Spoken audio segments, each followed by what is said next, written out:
बिस्मिल्लाहिर्रहमानिर्रहीम। अस्सलाम वालेकुम वीवर्स। कुछ लड़कियों की पलकें बहुत ज़्यादा हल्की होती हैं, बहुत बारीक होती हैं कि उनकी जो पलकें हैं वो घनी हो जाएं और लंबी हो जाएं। तो लंबी पलकें, घनी पलकें खूबसूरत लगती हैं, आँखों को दिलकश बनाती हैं, चेहरे को जाज़बे नज़र बनाती हैं।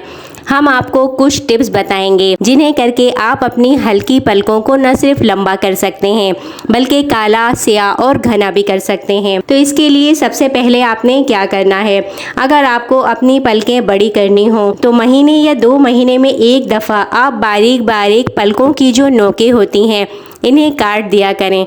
पलकों को बारीक बारीक और बिल्कुल थोड़ा सा तराशना भी पलकों को घना करता है। इसके अलावा जब भी चेहरा धोने लगे तो ठंडे पानी से आँखों को धोएं। आँखों की अंदर आपके ठंडा पानी जाएगा तो आँखें ताज़ा होंगी।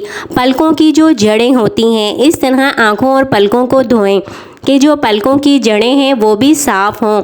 इसके लिए उंगलियों से हल्का सा आप पलकों की जड़ों को मसल लिया करें, बिल्कुल नरमी के साथ, ज़्यादा दबाव नहीं डालना।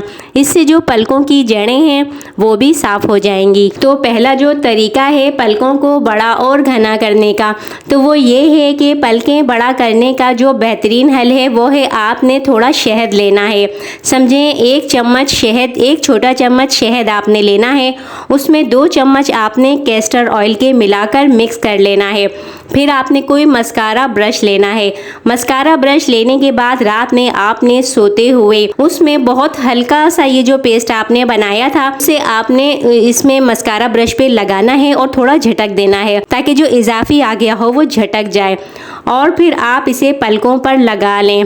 इसके अलावा कोशिश आपने ये करनी है कि ये आपकी आँखों के अंदर ना जाए, इससे आपको जलन हो सकती है। तो इसलिए आपने पलकों की जड़ों पर कोई भी चीज़ नहीं आने देनी, सिर्फ पलकों के बालों पर लगाना है। उसके बाद रात को सोते हुए अगर आप थोड़ा सा सरसों का तेल किसी कॉटन बड से या मस्कारा ब्रश से लगाते हैं, इजाफी तेल हमेशा आपने झटक देना है और फिर आप चेहरे पर या पलकों पर लगाते हैं, इससे भी पलकों के बाल मोटे हो सकते हैं। कोशिश आपने ये करनी है कि ये आपकी आंखों में ना जाए। पलकों को लंबा और घना करने के लिए एक टिप और ये भी है जैतून का तेल। जैतून का तेल आपने दोनों हाथों की शहादत वाली उंगली पर एक एक कतरा ले लेना है।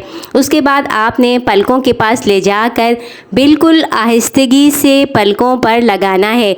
आपने आँखों पर दबाव बिल्कुल नहीं डालना, इससे आपकी आँखों में दर्द हो सकता है, दबाव पड़ सकता है। बिल्कुल नरमी से आपने ये पलकों के तमाम हिस्से पर फेरना है। थोड़ी देर आप मसाज करेंगे, उसके बाद चंद आँखों के अंदर ना जाए, इससे थोड़ी सी जलन हो सकती है। उसके बाद 1-2 घंटे बाद रात में किया है तो सुबह आप ठंडे पानी से आँखों को धो लें।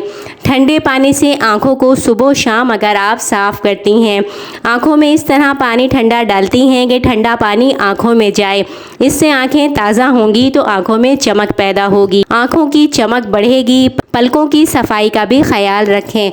चेहरा धोते हुए आप हल्के से नरम हाथों से पलकों की जड़ों को भी अगर साफ़ कर लेती हैं, पलकों की जड़ों पे जो मैल जम जाता है वो साफ़ हो जाता है। इसके साथ आंखों में अर्क़ गुलाब भी डालती रहा करें। इसके अलावा ये जो टिप अब मैं बता रही हूँ ये ख़ास उन लोगों के लिए है जिनको आँखों में हर वक्त एलर्जी रहती है, ख़ारिश हो जाती है। जहाँ वो आँखों में काजल कोई भी ऐसी चीज़ मेकअप लगाती हैं तो उससे उनकी आँखों में ख़ारिश शुरू हो जाती है। तो इसके लिए मैं इंतहाई आसान सी एक और टिप आपको बताने जा रही हूँ।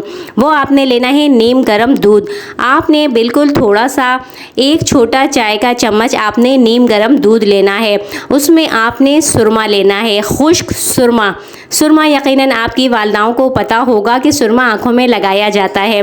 खुश्क सा ब्लैक कलर का पाउडर होता है, वो सुरमा आपने लेना है, उस नीम गर्म दूध में आपने डालना है।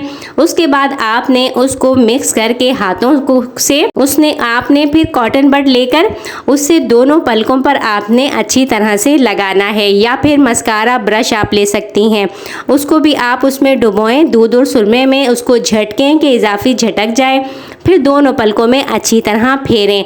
सुरमा भी आंखों के लिए बहुत अच्छा होता है। अगर आंखों में चला भी जाता है तो कोई मसला नहीं होता, कोई एलर्जी नहीं होती। नीम गर्म दूध जो होता है ये भी अगर आंखों में चला गया तो इससे आंखों में कोई जलन, कोई रेडनेस, कोई एलर्जी नहीं हो सकती है।